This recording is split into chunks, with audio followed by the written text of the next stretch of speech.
TikTok au menu de la chronique politique du Grand Journal. Bonjour Mathieu Slama. Bonjour Steve. Merci de nous rejoindre comme chaque semaine Mathieu. Vous réagissez donc aux déclarations de Gabriel Attal hier après-midi à l'Assemblée nationale. Devant les députés, le chef du gouvernement a indiqué ne pas vouloir, je cite, d'un pays où TikTok remplace les romans, où les influenceurs remplacent les grands auteurs et où les écrans prennent peu à peu toute la place dans la vie de nos jeunes. Combat salutaire, non Mathieu? Alors, si je peux dire une première chose, avant de rentrer dans le vif du sujet, je trouve que Gabriel Attal fait preuve d'une immense hypocrisie. Je le dis avec un petit peu d'humour, mais quand même, il se trouve que moi j'ai TikTok. Et alors je me suis dit, je vais aller voir si Gabriel Attal est sur TikTok. Donc, j'ai regardé et il se trouve qu'il est sur TikTok. On peut retrouver sa vidéo d'hier. Voilà, alors il a 170 000 followers et il a eu 2 millions de likes dans ses vidéos. Il a fait un certain nombre de vidéos, dont certaines qui ont fait presque 2 millions de vues. Donc Gabriel Attal est sur TikTok. Et non seulement Gabriel Attal est sur TikTok, mais Gabriel Attal utilise TikTok comme outil de communication politique. Donc, je trouve que c'est quand même un peu hypocrite, premièrement, de dire TikTok c'est catastrophique, alors qu'à côté de ça, on utilise TikTok soi-même à des fins de communication politique, premièrement. Et puis deuxièmement... Mais est-ce qu'il vise les jeunes? Attendez. Deuxièmement, et en plus, c'est des jeunes qui sont sur TikTok. Donc évidemment que ils visent des jeunes. Et deuxièmement, dire oui, que les influenceurs ne doivent pas remplacer les romanciers, etc. Mais qui, depuis des années, fait des opérations avec les influenceurs? Qui a fait une vidéo avec Mike Fly et Carlito? Ces deux influenceurs, ils ne sont pas des grands intellos. Moi, j'ai rien contre eux. Mais on va pas dire que voilà, etc.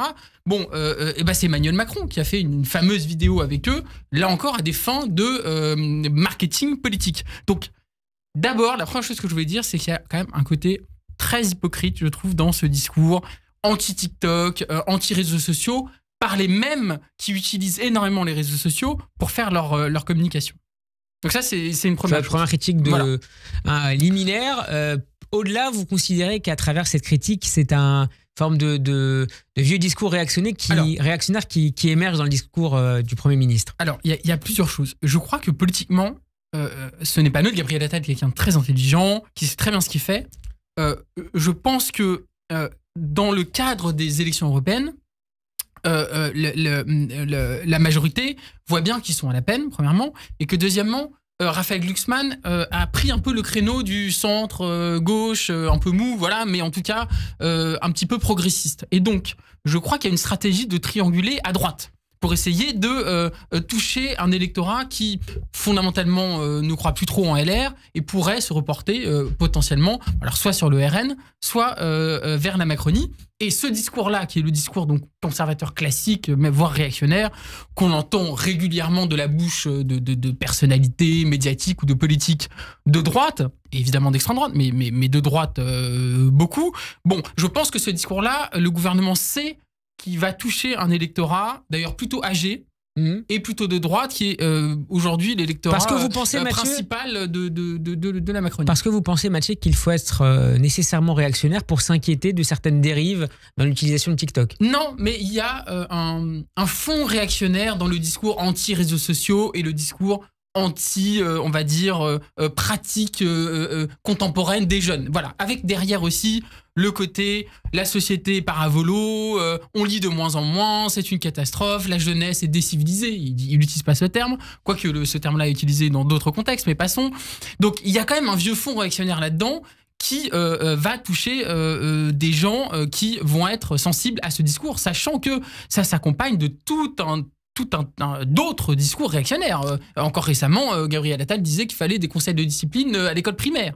Une idée, à mon sens, ridicule, mais surtout extrêmement réactionnaire. Donc, on voit bien que ça s'inscrit quand même dans un discours global, très à droite et très réactionnaire. Mathieu, vous ne pouvez pas néanmoins écarter aussi facilement les constats qui sont posés notamment par des médecins sur le danger pour la santé des enfants, sur leur temps de sommeil, sur leurs relations sociales, sur leur fréquentation de vidéos, de consultation de vidéos qui ne sont absolument pas de leur âge, qui sont même dangereuses parfois. Oui, alors je ne nie pas du tout ces problèmes-là, mais ces problèmes-là ne résument pas les réseaux sociaux. Mais ça fait partie aussi de la réalité de TikTok. C'est une des réalités, mais c'est pas la seule.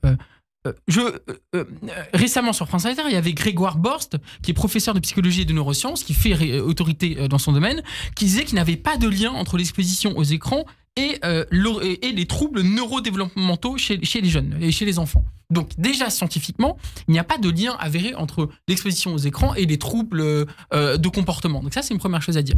Et contrairement à ce que certains disent... ce constat soit partagé par l'ensemble des experts. C'est un constat qui est globalement partagé par un certain nombre d'experts. Peut-être pas tous, mais un certain nombre d'experts. Mais surtout, il y a des choses formidables avec les réseaux sociaux. Les réseaux sociaux, n'oublions pas, c'est aussi une manière pour les jeunes de s'ouvrir à des choses, de s'ouvrir au monde, de lire. On peut lire aussi sur son téléphone ou sur des écrans. On lit aussi sur des écrans. On s'intéresse à l'actualité via les réseaux sociaux.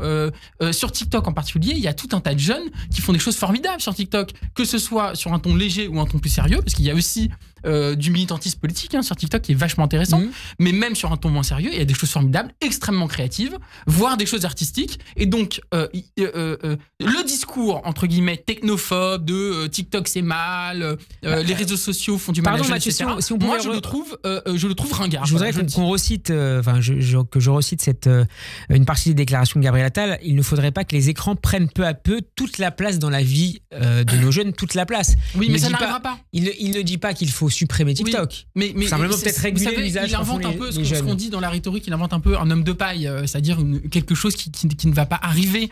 On disait ça à l'époque du cinéma, on disait le cinéma, les gens vont plus lire, etc. Bon, on voit bien que les gens continuent à lire. Avec la télé d'ailleurs, par la suite. Oui, et puis on l'a dit ça évidemment avec la télévision, et puis c'est le vieux discours qui revient toujours, premièrement.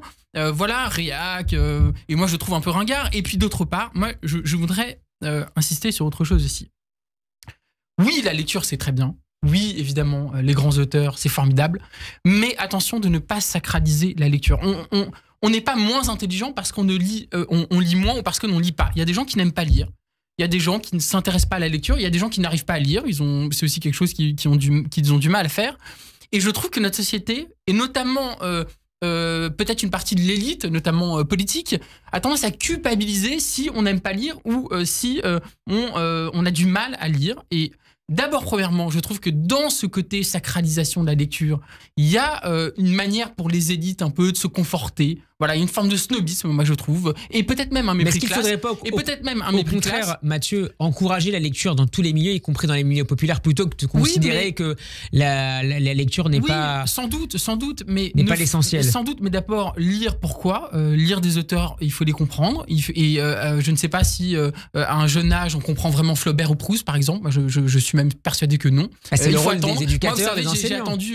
J'ai attendu la fin de ma vingtaine pour vraiment comprendre Proust. Donc, vous voyez, peut-être que je suis moins intelligent que la moyenne, mais enfin, donc ça prend du temps, premièrement. Et puis, deuxièmement, il n'y a pas que la lecture dans la vie et que c'est pas, je veux dire, ce n'est pas parce qu'on ne lit pas qu'on est bête ou qu'on manque de culture ou que sais-je encore. Il y a plein de cultures différentes. Est-ce qu'on ne devient pas plus intelligent en lisant ? Mais moi, je suis pas sûr. Il y a des gens qui lisent beaucoup, qui me paraissent pas particulièrement intelligents, qui me paraissent pas particulièrement pertinents dans ce qu'ils disent. Et il y a des gens qui ne lisent pas beaucoup et qui me paraissent tout à fait intelligents et tout à fait intéressants.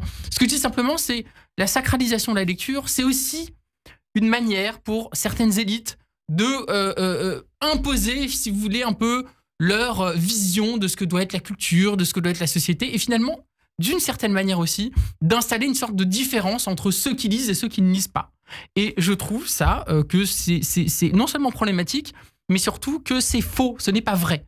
Et dans le discours de Gabriel Attal, juste pour finir, voilà, il y a ce côté-là, voilà, il faut revenir à la lecture, la société part à volo parce que les gens lisent moins.